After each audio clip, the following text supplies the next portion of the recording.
dans un contexte géopolitique africain en pleine mutation, les tensions diplomatiques autour de l'Alliance des États du Sahel, AES, regroupant le Mali, le Burkina Faso et le Niger, ont atteint un point critique lors du 3-8 sommet de l'Union africaine, UA, tenu à Addis-Abeba.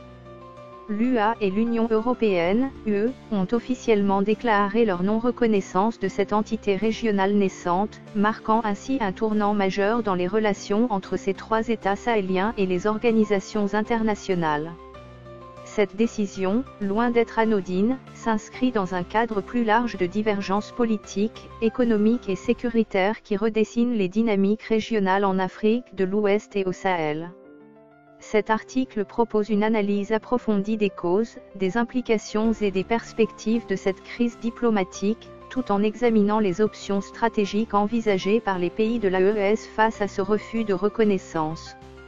Pour comprendre la genèse de cette crise, il est essentiel de revenir sur la création de l'Alliance des États du Sahel. Fondée le 16 septembre 2023, l'AES est née dans un contexte de rupture progressive entre le Mali, le Burkina Faso, le Niger et la Communauté économique des États de l'Afrique de l'Ouest, CEDEAO. Ces trois pays, dirigés par des juntes militaires à la suite de coups d'État successifs, 2020 et 2021 au Mali, 2022 au Burkina Faso, et 2023 au Niger, ont décidé de s'unir pour former un bloc régional axé sur la défense mutuelle et la coopération sécuritaire. Cette alliance s'est rapidement élargie à des ambitions plus vastes, notamment la création d'une confédération, l'émission d'un passeport commun, et des projets d'intégration économique et monétaire, tels que la mise en place d'une monnaie commune baptisée Sahel.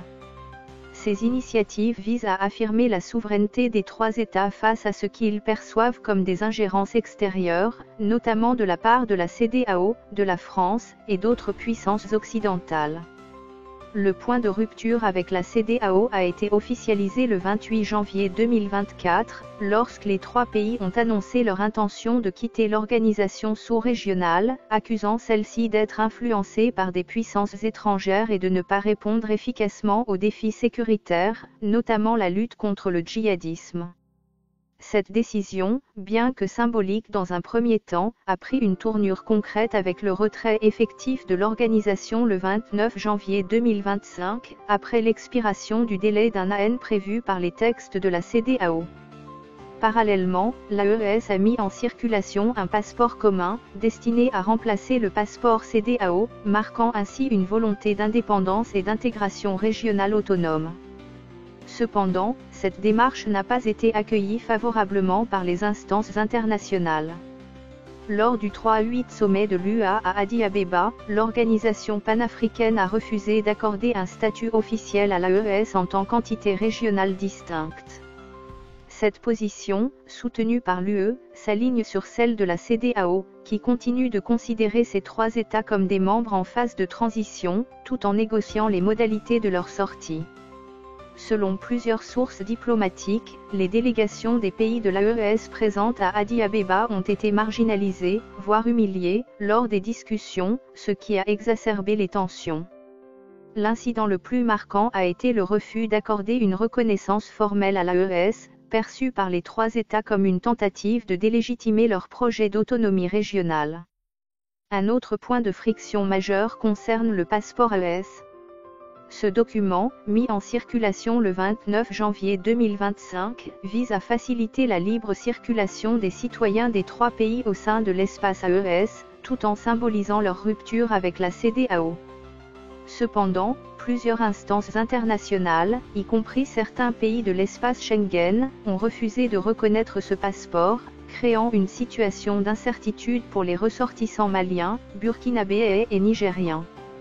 Cette non-reconnaissance pose des défis pratiques, notamment en matière de voyages internationaux, et pourrait compliquer les relations économiques et commerciales des trois États avec le reste du monde. En effet, la CEDEAO demeure, pour l'heure, l'interlocuteur privilégié des organisations internationales pour toute question relative aux documents de voyage des ressortissants de ses membres, y compris ceux en cours de retrait. Face à cette situation, les autorités de Bamako, Ouagadougou et Niamey se trouvent à un carrefour stratégique. Plusieurs options, plus ou moins radicales, sont envisagées. La première, et la plus extrême, serait un retrait pur et simple de l'Union africaine. Une telle décision, bien que symbolique, enverrait un message fort de défiance envers les institutions panafricaines, mais elle risquerait également d'isoler davantage les trois États sur la scène internationale. Une autre option serait le rappel de leurs ambassadeurs dans l'espace Schengen, en signe de protestation contre la non-reconnaissance de l'AES et du passeport commun. Cette mesure, bien que moins radicale, aurait des répercussions diplomatiques et économiques importantes, notamment en termes de coopération bilatérale et d'aide au développement. Cependant, il est important de noter que la CEDEAO, malgré ses divergences avec les pays de l'AES, cherche à maintenir un dialogue ouvert. Lors de son sommet du 15 décembre 2024 à Abuja, l'organisation a adopté une période de transition de 6 mois, du 29 janvier au 29 juillet 2025, pour permettre aux trois États de reconsidérer leur décision de sortie. Cette période transitoire vise à éviter une rupture brutale et à préserver les acquis de l'intégration régionale, notamment en matière de libre circulation des personnes et des biens. Toutefois, les dirigeants de l'AES ont réaffirmé leur position, qualifiant leur retrait de « décision irréversible » et rejetant toute tentative de rétractation. Cette fermeté illustre la profondeur de la crise de confiance entre les deux blocs et soulève des questions sur l'avenir de l'intégration régionale en Afrique de l'Ouest. Sur le plan sécuritaire, l'AES met en avant sa volonté de coordonner les efforts de lutte contre le terrorisme et les insurrections djihadistes, qui continuent de déstabiliser le Sahel. Les trois pays, confrontés à des violences meurtrières depuis plus d'une décennie, reprochent à la CEDEAO et à ses partenaires internationaux, notamment la France, de ne pas avoir apporté un soutien suffisant dans ce domaine.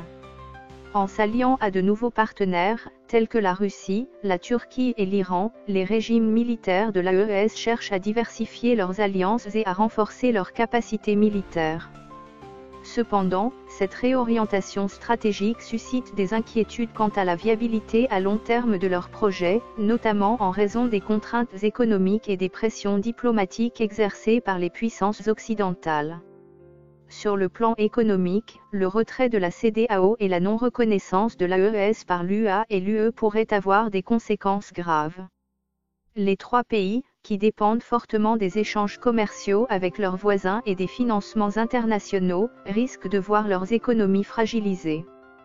Par exemple, des projets d'infrastructures régionaux, tels que le gazoduc transsaharien reliant le Nigeria, le Niger et l'Algérie, pourraient être compromis. De plus, la suspension de certains programmes de développement financés par la CEDEAO et d'autres partenaires internationaux pourrait accentuer les défis socio-économiques auxquels font face les populations locales, déjà affectées par l'insécurité et la pauvreté. En conclusion, les tensions diplomatiques autour de l'Alliance des États du Sahel reflètent une crise plus large de gouvernance et d'intégration régionale en Afrique de l'Ouest.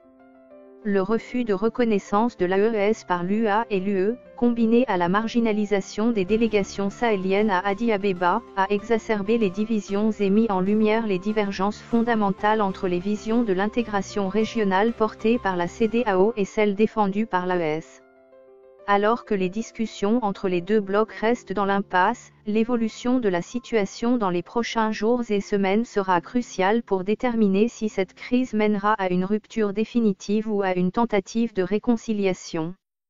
Une chose est certaine, les choix stratégiques des dirigeants de l'AES auront des répercussions profondes, non seulement pour leur pays, mais aussi pour l'avenir de l'unité africaine et de la coopération régionale.